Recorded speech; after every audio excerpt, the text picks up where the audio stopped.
আসসালামু আলাইকুম গাইস। আজকে আমি ফুফাতো বোনের বাসায় আছি। ওরকে মাদ্রাসায় ওয়াজ মাহফিল হচ্ছে, উনাকে গজল বলতেছে। চলো ভিতরে যাই।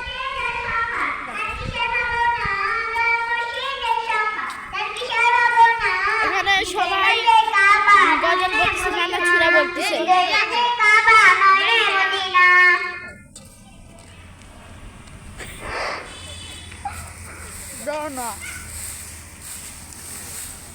মন যেতে চাই বারে বারে ওই মদিনার সাজিয়েছে।